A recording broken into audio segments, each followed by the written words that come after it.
ভালো এবং ভদ্র, যেভাবে ট্রিটমেন্ট দেওয়ার কথা উনি খুবই সুষ্ঠু এবং সবলভাবে দিদি ডিউটি করতেন। ধরনের ক্রাইম হওয়ার পর সেটা লুকোনোর চেষ্টা করা হয়, তাহলে সাধারণ মানুষের জীবনে নিরাপত্তা কোথায়? মৌমিতাকে এমনভাবে ধর্ষণ করা হয়েছে তার পেলভিসের হাড় ভেঙে গিয়েছে।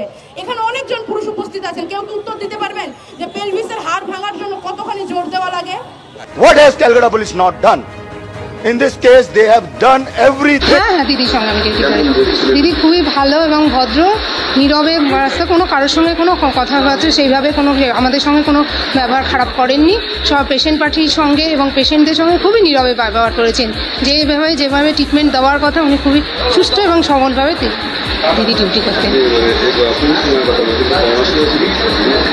হ্যাঁ, দিদি করোনার সময়ও ছিল, তারপরেও ছিল। হ্যাঁ, সবসময় ছিল। আরএমও ইওমো হিসাবেও ছিল।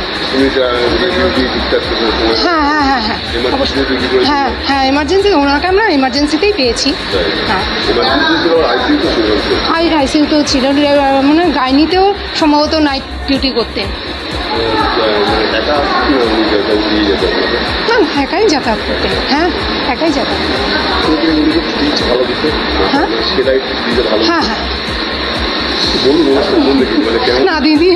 না দিদি খুবই ভালো এবং সেলাই টেলাই দিতেন এবং মানে খুব পেশেন্টের কেয়ার নিতেন। তার থেকে দূরের কথা, এখন এইটা দিয়ে খুব প্যাথেটিক লাগছে। দিদির হাতের লেখাটা এখনো চোখে ভীষণ লাগে। দিদির হাতের লেখাটা খুবই সুন্দর ছিল, একদম গোটা অক্ষরে লিখতেন, ট্রিটমেন্ট শিটে খুব ভালো লাগতো।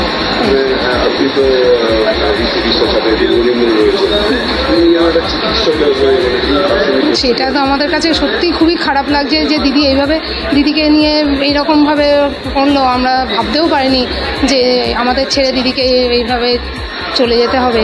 আমরা সেটা তারা কঠোরভাবে শাস্তি পাক। আমাদের কোনো প্রোটেকশনই নেই। আমরা যে দিনের পর দিন যে নাইটে ডিউটি করছি, কোথায় কি হবে না হবে আমরা তো বুঝতে পারছি না। এত আরজি করার মতো একটা বড় হসপিটালে যদি এরকম হতে পারে, তাহলে অন্য কোন হসপিটালে কি হবে আমরা তো সেটা জানতে পারছি না। আমরাও তো ছোট, আমরাও আমরা বাচ্চা মেয়ে, আমাদের বাবা মারা পাঠাচ্ছে কাজ করার জন্য, ডিউটি করার জন্য, রাত্রিবেলা বেরাচ্ছি ডিউটি করতে। তারপরে যদি এইরকম ফেস করতে হয়, তাহলে বলবো যে আমাদের কোথাও নিরাপত্তা নেই, সত্যিই নেই। হসপিটালের মতো একটা ভালো জায়গায় আমরা সবাইকে পরিষেবা দিই, সেইখানে দাঁড়িয়ে যদি আমাদের সাথে এরকম হয়, তাহলে মনে করবো আমাদের কোথাও আমাদের জায়গা, বিশেষ করে নাইট ডিউটিতে। অবশ্যই নাইট ডিউটিতে যে আমরা এত সুন্দর, আমরা সব পেশেন্টকে আমরা সুযোগ সুবিধা দিই, সেখানে দাঁড়িয়ে বাইরের মানুষ কি করে এসে একটা হসপিটালের মধ্যে রেপ করে খুন করে দিয়ে যেতে পারে? একটা আমাদের নর্মাল হসপিটালে এত সিকিউরিটি থাকে, এত কিছু থাকে, একটা আরজি করার মতো বড় হসপিটালে সিকিউরিটি এরকম? একটু মোটা গ্লাসের চশমা পরতেন উনি, ওনার ব্যবহার খুবই ভালো আমাদের সঙ্গে। আমাদের কোনো বয়সে ছোট, কিন্তু ওনার ব্যবহার খুবই ভালো মেয়ে। হ্যাঁ, উনি আমি আইসিসিউর সিস্টার শর্মা দত্ত। উনি আমাদের সঙ্গে অনেক দিন কাজ করেছেন, করোনা কালেও করেছেন, পরেও কাজ করেছেন। ইমার্জেন্সিতেও ডিউটি করতেন, আইসিসিতেও ডিউটি করতেন, খুব ভালো ব্যবহার করতেন। 19 সাল থেকে আমাদের এখানে উনি বসতেন, আর উনি খুব সিনসিয়ার ডাক্তার। মানে আমাদের প্রথমে এমার্জেন্সি করলেন, তারপরে মেটার্নিটি ওয়ার্ড, জেনারেল ওয়ার্ড, তারপরে আইসিইউতে। মানে ওনার ডায়াগনোসিস এত ভালো ছিল, আর কখনো না নেই দিদি এত আরএমও শিফট আসতে না কেউ, আপনি একটু আসবেন। মানে আধা ঘন্টার মধ্যে ওনার বাবা বাইকে করে এসে ওনাকে দিয়ে যেত, আবার ওনাকে নিয়েও যেত। আর ওনার ট্রিটমেন্টে কোনো সমস্যা ছিল না, আর কোনো কিছু না নেই, সব কিছুতে হাসি মুখে কাজ করতো। একটা ফিমেল ডক্টর, মানে এত ভালো সিনসিয়ার ডক্টর যে এইভাবে চলে যাবে, এটা আমরা স্বপ্নেও ভাবতে পারিনি। আমাদের হাসপাতালে অনেক ডাক্তার ব্যবহার আছে এবং পেশেন্ট পার্টির সাথে উনি ভীষণ ভালোভাবে ব্যবহার করতেন এবং খুব কম কথা বলতেন, নিজের পড়াশুনো নিয়ে থাকতেন এবং কোনো ঝুট ঝামেলা উনি থাকতেন না। দ্বিতীয়ত, যেখানে নিরাপত্তার প্রশ্ন এসে যায় মহিলাদের ক্ষেত্রে, সেখানে মহিলাদের ডাক্তারের যদি নিরাপত্তা নাই থাকে, তাহলে মহিলাদের ক্ষেত্রে অন্য মহিলাদের কী নিরাপত্তা আছে? আমরা সাধারণ মানুষ হিসাবে চাই যে প্রথমে মহিলারা সুরক্ষিত থাকুক। এরকম সময়ানুবর্তিতা বা নিষ্ঠা ছিলেন যে কোনো ডক্টর না আসা পর্যন্ত কিন্তু উনি এখানে ডিউটি করে গেছেন। অনেক সময় আমাদের ফোন করতেন যে দাদা এখনও তো অন্য ডক্টর আসেনি, আমি কি করব? আমি বললাম দেখুন কিছু আমরা ফোন করবো, তারপরে এবং উনি কিন্তু তত সময় এখানে ডাক্তারিটা এখানে তত সময় আমাদের ছিলেন। প্রথমে আমাদের এমার্জেন্সি করতেন, তারপরে উনি এত ভালো করেছে আমাদের ইনচার্জ, ওনাকে দেখে আবার আইসিইউতেও কিন্তু ওরকম মুমূর্ষ রোগীকেও কিন্তু চিকিৎসা করেছেন এবং করোনা পিরিয়ডে কোনোদিন ছুটি করেননি। মানে এত ভালো ডাক্তার ছিলেন যে ওনাকে কোনোদিন আমরা যে আজকে এই করোনার জন্য অমুক আসেনি বা কোনো সিস্টার আসেনি, উনি কিন্তু কন্টিনিউ এসে গেছেন। যাদের ফিউচার এত ব্রাইট ফিউচার, একটা মেয়ে এমবিবিএস করার পরে অনেক কষ্ট করে এমবিবিএসেই অনেক কষ্ট করে পেতে হয়, তারপরে আবার এমডি, সেখানে তার সেকেন্ড ইয়ার চলছে যতটা শুনতে পেলাম। সেই অবস্থায় একটা, এবং মেয়েটা আমাদের এখানে কাজ করতো, আমাদের এখানে উনি এমবিবিএস করার পরেই আমাদের এখানে এসছে, আমাদের এমার্জেন্সি করেছে, আইসিসিউ করেছে এবং অন্য জেনারেল ওয়ার্ডগুলোও করেছে। ফলে তখন আমরা দেখেছি যে খুব শান্ত স্বভাবের মেয়ে, খুব কথা কম বলে, একদম চুপচাপ মেয়েটা। সেই ধরনের একটা মেয়ের এইরকম একটা ঘটনা ঘটে গেল অন ডিউটি অবস্থায়, এটা সত্যি আমাদেরকে হতবাক করেছে। আমরা ভাবতে পারছি না, কারণ আমাদের ঘরেও মেয়ে আছে, আমাদের ঘরেরও সন্তান আছে, তারাও কোনো না কোনো জায়গায় আছে, আমরাও চিন্তিত এটা কি করে হয়। আমার শুধু সবার কাছে একটাই অনুরোধ, আমি পুলিশ প্রশাসনকে মানে ধন্যবাদ জানাবো যে এই ঘটনাটা হওয়ার সাথে সাথে যেভাবে কলকাতা পুলিশ ঝাঁপিয়ে পড়েছে এবং তার আজকে একটা সুফল আমরা পেয়েছি যে অপরাধীদের মধ্যে একজনকে চিহ্নিত করা গেছে, মোস্ট প্রবাবলি মানে সঞ্জয় রায় ফায় এরকম নাম হবে, এবং তাকে তাদের নিজেদের হেফাজতে নিয়েছে। আমি চাইবো যত তাড়াতাড়ি সম্ভব এই সঞ্জয় রায়কে দিয়ে হোক, যারা মূল অপরাধী তারা যেন সবাই অ্যারেস্ট হয়, তাদের যেন সবাইকে আইনের আওতায় আনা হয় এবং তাদের দৃষ্টান্তমূলক শাস্তি যাতে পায়। আমাদের এই ঘটনা যেন আর না ঘটে। বাবা মার একটা মাত্র সন্তান, তাই তো আমরা জানি। তাহলে সেই বাবা মা কি করে আছে? আমরা রাজনীতি করতে পারি, আমরা সমবেদনা জানাতে পারি, কিন্তু যে বাবা মা সন্তান হারালো সেটা কিন্তু কোনো মতেই পূরণ করা যাবে না। তাই এমন শাস্তি হোক অপরাধীদের একদম চিহ্নিত করে, যারা ভবিষ্যতে আর না। চাবির ব্যাপারে আমাকে কেউ জিজ্ঞেস করেনি, আমাকে চাবির ব্যাপারে কেউ জিজ্ঞেস করেনি। চাবিটা পুলিশ এনকোয়ারি করছে, সে পুলিশ করে থাকে। আপনি যখন এই যে আপনার ছাত্রী মানে মৃত অবস্থায় দেখেছিলেন, আপনি দেখেছিলেন তো? আমি একটু দূর থেকে দেখেছিলাম। যা আপনার তখন পুলিশ, তখন শকিং তো লাগবে, আমার তো শুনেই শকিং। আমার তো শুনে ও তো ধরুন মানে আমার মেয়ের বয়সী, একই বয়সী প্রায় ধরতে পারে, শকিং তো লাগবে। শকিং করে আমি রীতিমতো লিফট না পেয়ে সিঁড়ি দিয়ে উঠে গেছি। উঠে গিয়ে আমি দূর থেকে যখন দূর মানে একটু দূর থেকে যখন দেখা যায়, কারণ ওটা তো একটা প্রান্তে ছিল ইয়েটা মানে ডেড বডিটা, তো তখন আমি অনেক দূর থেকে দেখেছি। দূর থেকে দেখে ইতিমধ্যে পুলিশ ওখানে ওই জায়গাটাকে এসে গেছে, লোকাল পুলিশ হয়তো হতে পারে, মানে আমাদের ফাঁড়ির পুলিশ টুলিশ। সুতরাং আমি খুব সামনে গিয়ে দেখার প্রয়োজন। আপনি বিভাগীয় প্রধান হিসেবে যে ছাত্রী মারা গেল তার মা বাবার সঙ্গে কথা বলেছিলেন? হ্যাঁ, আমি সঙ্গে সঙ্গে জানিয়েছিলেন। একদম আমি সঙ্গে সঙ্গে আমাদের অ্যাসিস্ট্যান্ট সুপারিনটেন্ডেন্ট যে আছেন, অ্যাসিস্ট্যান্ট সুপারিনটেন্ডেন্ট তখন চলে এসছেন।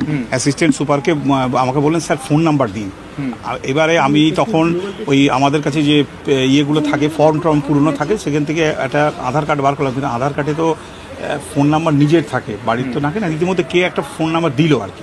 দেওয়ার পর ওই যে অ্যাসিস্ট্যান্ট সুপার উনি ওদের বাবা মাকে। আপনি ফোন করেন? না, আমি ফোন করিনি, কারণ আমার তখন বলার মতো অবস্থা ছিল। আপনার মনে হয়নি যে আপনি বিভাগীয় প্রধান, আপনি লোকাল গার্জিয়ান কথা বলা উচিত? লোকাল গার্জিয়ান যখন ওর বাবা মা এসছেন, আমি নিজে বাবা মাকে আমার ঘরে আপনি ফোনে ওনারা এই কথা বলেছেন, ওই অ্যাসিস্ট্যান্ট সুপার উনি। আপনি কথা বলেন? আমি কথা, কারণ ফোনে তো একজন বললেই হলো, জেনে গেল। ফোন অভিযোগ উঠছে যে ফোনে বলা হয়েছিল আত্মহত্যা, ফোনে বলা হয়েছিল শরীর খারাপ। সেটা তো আমি ফোন করিনি, আমি বলতে পারবো না, কারণ তখন এত ভিড় ছিল। কে মা বাবা আসার পর তাদের ওখানে 3 ঘন্টা বসিয়ে রাখা মা বাবা আসার পরে আমি একজন করে মা বাবা আসার পরে আমি নিজে ওনাদের ঘরে নিয়ে গেলাম, আমার ঘরে সঙ্গে সঙ্গে। এবার না শুনুন না, নিয়ে গেলাম, নিয়ে যাওয়ার পরে যখন ওই জায়গাটা তখন পুরো পুলিশ এসে গেছে, পুলিশ ঢুকতে দিচ্ছে না। আমি বারবার মা বাবা যখন সভাপতি ওদের মেয়েকে দেখতে চাইছেন, আমি অনেকবার করে গেছিলাম পুলিশে, আমাকেও ঢুকতে দেয়নি পুলিশ ওই জায়গাটায়। এবং বলে এখন আনা যাবে না, আপনার কিছু এখন ইনকোয়েস্ট চলছে, আপনারা কিছুক্ষণ বাড়ে আনো। আমি আবার মা বাবার কাছে ফিরে গেছি, আবার মা বাবার কাছে, তখন মা বাবা বলছে একটু দেখতে দিন। আমি তখন বলেছি না, এখন আপনাদের দিচ্ছে না পুলিশ, আমি কি করবো, আমাকেই ঢুকতে দিচ্ছে না। আমি প্রথম দেখিনি, না আমি প্রথম বোধহয় দেখুন, একটা আমাদের তরফ থেকে যে দেখেছিল, আমাকে যে খবর দিয়েছিল তার নাম ডক্টর সুমিত্র রায়তা প্রধান, উনি অ্যাসোসিয়েট প্রফেসর। উনি জানতে পারলেন না প্রথম কে দেখেছিল? প্রথম মানে আমাকে সুমিত যেটা বলেছে সেটা দুজন পিজিটি দেখেছিল। দুজন পিজিটিএ ব্যাপারটা তারা অন ডিউটি ছিল, ওই ডিউটি ছিল না, তারা তখন মর্নিংয়ে চলে এসেছেন আর কি। মর্নিংয়ে চলে এসে আমি নামটা এখন সুমিতকে আপনার জিজ্ঞেস করে বলতে পারবেন, নামটা আমার ঠিক মনে নেই। সেটা কেন সেটা দেখুন সেটা সুমিত বলতে পারবে, কেন হয়তো ঢুকেছে, আমি তো তারপরে এসেছি। হ্যাঁ না 5 দিনের ওরা তো আমাদের যে পিজিটিরা আছে না, ওরা তো এখানে ইয়ে মিছিল করছে, ওরা তো আমাদের এখানে আসছে না যে আমি যে জিজ্ঞেস করবো। 8টাতে তো শিফট শেষ হয়ে যায়, যিনি রাতে আছে তাহলে সেই ক্ষেত্রে কি খোঁজ করা হয়নি? বাবাকে বিলম্ব হয়েছিল কারণ ব্যাপারটা হচ্ছে বলছি পুলিশ ওখানে যেতে দিচ্ছিল না, ওদের রিকোয়েস্ট করছিল তো ওরা যেতে দেয়নি। তো বাবা মাকে বোঝাননি যে ইনকোয়েস্ট? হ্যাঁ বাবা মার অভিযোগ আমাদের দেহ 3 ঘন্টা দেখতে দেয়নি। সেটা তো আমার কিছু করার নেই, পুলিশ যদি তো লোকাল গার্জিয়ান পুলিশের উপর না না ইনকোয়েস্ট না, যেটা মানে পুলিশ এসে যেগুলো প্রমাণ জোগাড় করে। বাবা মাকে দেহ দেখতে না দিয়ে পুলিশ এই কাজগুলো করছে। বাবা মা ওরা বলছিল ওরা ফটো টটো তুলছে ইত্যাদি তুলছে, সেটার জন্য বলেছিল। আমি দুবার গেছিলাম পুলিশের কাছে যে ওদেরকে দিন দেখতে, তখন পুলিশ বলেছিল না আপনি ঢুকবেন না এখানে, একটু পরে আমরা বাবা মাকে ডেকে পাঠাবো। কতক্ষণ পর ডেকেছিল সেইটা শুনুন, তার মধ্যে না অনেক লোক আসছে তো, মানে আমাকে তখন পুলিশ চলে এসছে আমার ঘরে, পুলিশ এসছে আমাকে, পুলিশ বিভিন্নভাবে জিজ্ঞেস করছে কে প্রথম দেখেছিল, কে দিয়েছিল, এবং তখন সেই মতো আমি টাইমটা আমি বলতে পারবো না। যে যারা দেখেছে জুনিয়র ডাক্তার বলছেন, আপনি এর আগে বলছিলেন জিডিএ দেখেছে, যারা ঢুকে জিডিএ আমি বলিনি, আমি প্রথম আমাকে যেটা প্রথম খবর দিয়েছিল সেটা ডক্টর সুমিত রায় তবা, কিন্তু দেখেছিল এটা সুমিত বলতে পারবে কে দেখেছিল। এই তো চলে গেল একটু আগে। উনি আপনাকে কিছু, আপনি তো এইচওডি, আপনি তো কিছু নিশ্চয়ই জিজ্ঞেস দেখুন, এটা তো পুলিশে এনকোয়ারি করছে, যা বলার ও পুলিশের কাছে বলেছে, আমি যা বলার আমি কোথা থেকে জানলাম না জানলাম আমি পুলিশকে বলেছি। কেন এনকোয়ারির ব্যাপারটা তো পুলিশের ব্যাপার, তারা যা রিপোর্ট করে। আপনি জানেন প্রথম কে দেখেছে? আমি প্রথম কেউ দেখেছি জানি না, কিন্তু সুমিত জানে, ও বলেছিল যে দুজন ইন্টার্নের নাম, দুজন ফার্স্ট ইয়ার পিজিটির নাম বলেছিল, যে দুজন ফার্স্ট ইয়ার পিজিটি দেখেছিল। এই দেখে ওকে দূর থেকে বোধহয় দেখে, যাই হোক দেখে সুমিতকে খবর দেয়, এবং সুমিত তখন এমএসভিপিকে খবর দেয়, সুমিত তখন প্রিন্সিপালকে খবর দেয়, সুমিত তখন নিজের রাতে ওনার সঙ্গে আরো যারা ডিউটিতে ছিলেন তাদেরকে এইচওডি হিসেবে জিজ্ঞাসা করছেন কিছু কথা? না তারপর থেকে তো ওরা আসছে না, তারপর থেকে তো ওরা আসেইনি, আমরাই তো ডিউটি অন করছি। স্যার একটা জিনিস বলুন, বাবা মায়ের বক্তব্য হচ্ছে একটা এই গোটা বিতর্কের যে আন্দোলন চলছে তার একটা প্রথম বড় কারণ যে বাড়ির পরিবারকে প্রথমেই জানিয়ে দেওয়া হলো সুসাইড। আমি তো সেটাও শুনছি। আমি স্যার আপনার ঘটনাক্রম শুনে বলছেন, আমি শুনছেন না, আপনাকে আমি ঘটনাক্রম বলছি। আপনি যা বললেন এতক্ষণ, আপনি অ্যাসিস্ট্যান্ট সুপারের হাতে ফোন নাম্বার দিয়েছেন। আমি দিইনি, আমাদের মধ্যে কেউ একটা কালেক্ট করে দিয়েছিল, দিয়ে তখন দিয়েছিল। আপনি বলেছেন অ্যাসিস্ট্যান্ট সুপারকে বলতে, হ্যাঁ। আপনি বলেছেন অ্যাসিস্ট্যান্ট সুপারকে ফোন করার জন্য, আপনি ফোন করতে পারেননি, আপনি মানসিকভাবে বিপর্যস্ত ছিলেন। আমি মানসিকভাবে কথার মধ্যে ছিলাম না, প্রথম 10-15 মিনিট আমি একদম পাজল ছিলাম যে কাকে। এই আত্মহত্যার কয়েনেজটা দৈপায়ন বিশ্বাস অ্যাসিস্ট্যান্ট সুপারের মুখে দিল কে? সেটা তো বলতে পারবো না, সেটা তো আমার ইখতিয়ারে পড়ে না, আমি কোথা থেকে জানবো? আপনাদের যে আলোচনা হয়েছিল, আপনি যখন গেলেন, আপনাদের কি দেখে মনে হয়েছিল ফার্স্ট টাইম যেটা আমি আবার বলছি, আমি কিন্তু ডেড বডির সামনে যেতে পারি না। আপনার কলিগ দেখেছে, সেটা তো আমি দূর থেকে সেমিনার রুম যেটা আছে না, সেটা লম্বা না, সুমিত দেখেছে। আমি বলছি তো আপনাকে, আমি দায়িত্ব নিয়ে বলছি, এটা সুমিত রায় তপাদার দেখেছেন। ডক্টর রায় তপাদার যখন দেখেছেন, তখন এই আত্মহত্যার তত্ত্বটা এলো কোথা থেকে? আত্মহত্যার তত্ত্ব ডক্টর রায় তপাদার কাউকে বলেনি, সেটা ডক্টর রায় তপাদার। বাড়ির লোককে কেন সেটা কি করে বলবো? বাড়ির লোককে কে বলেছে সেটা আমি জানি। বলাটা অন্যায় হয়েছে অবশ্যই, না জেনে দেবো বলা ঠিক না, কারণ তখনও যখন ডিক্লেয়ার করেনি, মানে ওর ডেথ ডিক্লেয়ার হয়নি, তখন যে এবার যদি বলে থাকে এটা বলাটা ঠিক হয়নি, কারণ বলা উচিত না। আমি দূর থেকে দেখেছি, দেখার মতো অবস্থায় ছিলাম না। অভিযোগ হলো না কেন? কোনো পুলিশকে অভিযোগ করা হয়েছে তো?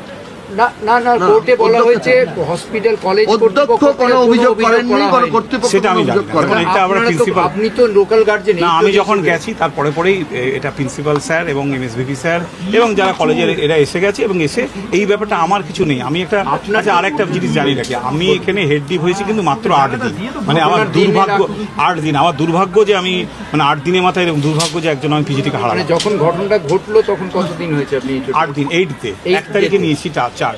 এবার আপনাকে বলছি, আপনি অভিভাবক হিসেবে আপনার মাথায় কখনো আসেনি যে আপনার একজন মানে ওয়ার্ড যে যার কাস্টাডি আপনি নিয়েছেন সে মারা গেল, কোনো লিখিত অভিযোগ করবেন না? অভিযোগটা তো আমি জানি না, অভিযোগটা খুব সম্ভবত অভিযোগ কলেজ কর্তৃপক্ষ থেকে করে, আমি অথরিটি নয়। কলেজ কর্তৃপক্ষের অভিযোগ করা উচিত, সেটা তো আমি বলতে পারি না। কলেজ কর্তৃপক্ষের দায়িত্ব নিয়ে এফআইআর, আপনার অভিযোগ বলতে এফআইআর বলছেন তো?